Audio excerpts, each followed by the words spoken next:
जय हिंद। आज की इस वीडियो में हम जानेंगे चरित्र सर्टिफिकेट ऑनलाइन किस तरह से बनाया जाता है। इस वीडियो को कंप्लीट वॉच कीजिएगा। चरित्र सर्टिफिकेट बनाने के लिए सिर्फ आधार कार्ड लगता है या फिर आपका पैन कार्ड लगता है। तो आइए इस वीडियो को कंप्लीट वॉच कीजिए और वीडियो को थोड़ा सी भी स्किप नहीं कीजिए। सर्टिफिकेट बनाने के लिए सबसे पहले क्रोम ब्राउजर में क्लिक करेंगे और यहाँ पर सर्च बार में लिखेंगे RTPC बिहार। जैसे आप सर्च करते हैं यहाँ पर सबसे पहले लिंक खुल जाएगा, यहाँ पर क्लिक कर दीजिएगा। यहाँ पर क्लिक करते ही इस तरह से इंटरफेस आ जाएगी। यहाँ पर देखिए एक ऑप्शन आ रहा है गृह विभाग, यहाँ पर क्लिक कर दीजिएगा। यहाँ पर क्लिक करने के बाद यहाँ पर देखिए आचरण प्रमाण पत्र के लिए आवेदन करें। चरित्र सर्टिफिकेट को ही आचरण प्रमाण पत्र बोला जाता है, तो यहाँ पर आप क्लिक कर दीजिएगा। जैसे ही यहाँ पर क्लिक करते हैं तो ये वेबसाइट कुछ इस तरह से खुल जाएगा और उसके बाद पुरुष है या फिर स्त्री है यहाँ पर सेलेक्ट कर लीजिएगा। और उसके बाद यहाँ पर अभिवादन, यहाँ पर आपका नाम में अगर श्री लगता है तो श्री आप चॉइस कर सकते हैं, अगर कोई आवेदन नहीं है तो यहाँ पर छोड़ सकते हैं। और उसके बाद जो भी आप नाम देना चाहते हैं उस नाम को फिल कर लीजिएगा। जैसे कि मैं अपना नाम दे देता हूँ। ठीक, इसी तरह से ये नाम को आप हिंदी में यहाँ पर लिख लेंगे, जैसे कि मैं लिख रहा हूँ हिंदी में। ठीक ना, तो ये मैंने लिख लिया। तो इसी तरह से आपका जो फादर नेम है वो आप इंग्लिश में देंगे। ठीक ना, ये आपका फादर नाम इंग्लिश में देंगे, यहाँ पर आप हिंदी में दे देंगे। और उसी तरह से मदर नेम आप इंग्लिश में दे देंगे और उसी तरह से हिंदी में आपका मदर का नाम जो भी है, माता का नाम, वो यहाँ पर फिल कर देंगे। और उसके बाद अगर आप वाइफ है तो आपका हस्बैंड का नाम देना पड़ेगा और यहाँ पर हस्बैंड का नाम इंग्लिश हिंदी में आ जाएगा। उसी तरह से यहाँ पर आपका मोबाइल नंबर देना पड़ेगा, जो भी आपका मोबाइल नंबर है। ठीक ना, मोबाइल नंबर यहाँ पर फिल कर दीजिएगा। यहाँ पर ईमेल जो है कोई वैलिडिटी नहीं है, लेकिन आप ईमेल दे दीजिएगा, क्योंकि ईमेल अगर दे देते हैं तो यहाँ पर आपका ईमेल पर जो भी चरित्र प्रमाण पत्र बनेगा सेंड कर दिया जाएगा ईमेल पर। उससे आप जल्दबाजी में काम में लगा सकते हैं। ठीक ना, और उसके बाद आपका राज्य बिहार सेलेक्ट किया हुआ रहेगा, आपका जिला सेलेक्ट करना पड़ेगा जो भी आप जिला से हैं।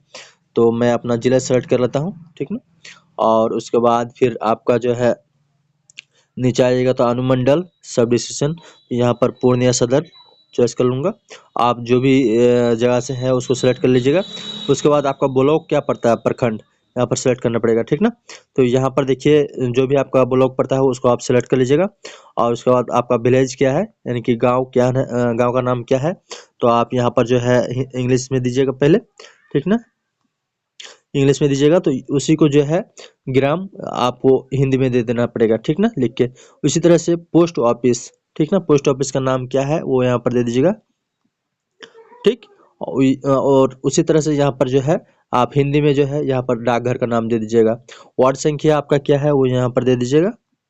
ठीक, उसी और उसके बाद यहाँ पर देखिए पिन कोड, पिन कोड जो भी आपका एरिया का है उसी पिन कोड को यहाँ पर फिल कर लेना है।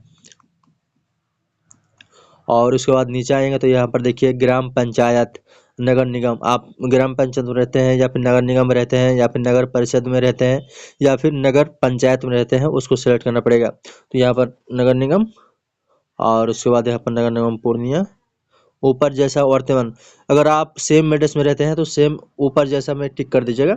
जैसे यहाँ पर टिक करते हैं ना तो ये सेम ऊपर में जो आप फिल किए रहेंगे वही आप नीचे भी आ जाएगा। और उसके बाद यहाँ पर थाना फिर से सेलेक्ट करना पड़ेगा। थाना सेलेक्ट करने के लिए आपका जो भी थाना है ना उसको सेलेक्ट कर लीजिएगा। यहाँ पर देखिए आवेदक का फोटो, आवेदक का फोटो जो है यहाँ पर आपको चॉइस फाइल में क्लिक करके आपका जो भी फोटो है उसको अपलोड करना पड़ेगा। ठीक ना, यहाँ पर मीडिया में जाइएगा और अपलोड कर लीजिएगा। और उसी तरह से यहाँ पर आप पैसा काम क्या करते हैं यहाँ पर दे दीजिएगा, जैसे स्टूडेंट, सरकारी सेवा, निजी सेवा, पर किसान, गृहिणी, हाउसवाइफ, अन्य अन्य में भी आप टिक कर सकते हैं, कोई दिक्कत नहीं है अगर उसमें भी नहीं है। ठीक ना, यहाँ पर आप जो है please specific person is order, आप जो है न्याय की स्थिति में पेशा उल्लेख करें। ठीक ना, तो आप क्या काम करते हैं उसको जो है आपको यहाँ पर उल्लेख करना पड़ेगा इंग्लिश में और उसी को जो है हिंदी में यहाँ पर लिख देना पड़ेगा। और उसके बाद यहाँ पर नीचे देखेंगे अगर आवेदन का उद्देश्य क्या है, आप किस चीज़ के लिए चरित्र प्रमाण पत्र बनाना चाहते हैं, तो यहाँ पर देखिए पासपोर्ट हेतु, सत्र लाइसेंस, सार्वजनिक ऊपर, और अगर विभाग सरकारी विभागों, निगमों बैंक अवस्था, अगर आप बैंक के लिए बनाना चाहते हैं, बैंक की किसी काम के लिए, तो आप बैंक सेलेक्ट करेंगे। सरकारी सेवा में अस्थाई अगर किसी से देना चाहते हैं तो वो दे सकते हैं। किसी भी प्रकार की सरकारी सहायता के लिए अगर आप बनाना चाहते हैं तो यहाँ पर टिक कर सकते हैं। ठीक, नीचे आइएगा तो यहाँ पर देखिए नया कोई और जैसा लिए, यहाँ पर अन्य भी कोई भी आप सेलेक्ट करके यहाँ पर आप उसका नाम लिख सकते हैं, जो भी आप काम के लिए बनाना चाहते हैं, ठीक ना। और उसी को हिंदी में यहाँ पर आप दे दीजिएगा। देने के बाद यहाँ पर देखिए पिछले 2 वर्षों का अधिवास विवरण डॉक्यूमेंट्स, ठीक ना। आप इस पते पर 2 वर्ष रह रहे हैं या कितना साल से आप रह रहे हैं, तो आपको बताना पड़ेगा 2 वर्ष में आप कहाँ कहाँ गए हैं। इस चीज़ को बताने के लिए आप यहाँ पर सबसे पहले टिक करिएगा, और आप पिछला, वर्तमान या फिर अस्थाई पता में रह रहे हैं तो यहाँ पर आप सेलेक्ट कर लीजिएगा। सेलेक्ट करने के बाद यहाँ पर देखिए जिला, डिस्ट्रिक्ट, आप किस जिला में कितना दिन से आप रह रहे हैं उसको आप देना पड़ेगा। तो जितना दिन से भी आप रह रहे हैं उसी दिन का आप देना पड़ेगा 2 साल का, ठीक ना। पिछला 2 साल का बायोडाटा इसको देना पड़ेगा। तो जैसे कि मैं यहाँ पर दे दिया, और देखिए इस पते में कितना दिन से आप रह रहे हैं उस पता को यहाँ पर लिख लीजिएगा, ठीक ना। जो भी पता है से आप आते हैं उस पता को लिख लीजिएगा यहाँ पर। देखिए उसके बाद महीने से आप कितना महीने से यहाँ पर थे उसको सेलेक्ट कर पड़ेगा। यहाँ पर देखिए ये मैंने सेलेक्ट कर लिया, और उसके बाद महीना, ठीक ना।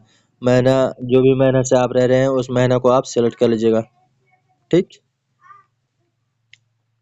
देखिए ये मैंने सेलेक्ट कर लिया, और उसके बाद यहाँ पर आई एग्री में क्लिक कीजिएगा। आई एग्री में क्लिक करने के बाद यहाँ पर जो है वो ऑटोमेटिक सेलेक्ट रहेगा, ठीक। यहाँ पर कुछ भी नहीं करना है, ठीक ना। यहाँ पर सब कुछ जो है सिलेक्ट रहेगा, और नीचे आइएगा, जैसे कैप्चर दिया हुआ है ना उसी तरह से कैप्चर को जो है यहाँ पर सेम फिल कर लेना है। फिल करने के बाद नीचे आइएगा तो यहाँ पर देखिए एक ऑप्शन आ रहा है सबमिट। सबमिट में आप क्लिक कर लीजिएगा, और उसके बाद सबमिट। जैसे ही सबमिट करते हैं तो यहाँ पर सर्चिंग होना शुरू हो गया है। सर्चिंग होने के बाद कुछ इस तरह से इंटरफेस आएगा। यहाँ पर देखिए नीचे आइएगा तो अटैच एंड एक्सेस लिखा हुआ है, तो यहाँ पर अटैच करने के लिए आपको डॉक्यूमेंट्स अटैच करना होगा, तो यहाँ पर अटैच में क्लिक कर देंगे।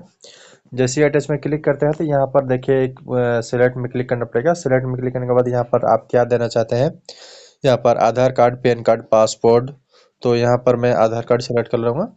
और उसके बाद यहाँ पर ब्राउज़र में क्लिक करेंगे। क्लिक करने के बाद जहाँ भी आपका जो है आधार कार्ड रखा हुआ है उस आधार कार्ड को अपलोड कर लेंगे, और उसके बाद यहाँ पर सेव में क्लिक कर देंगे।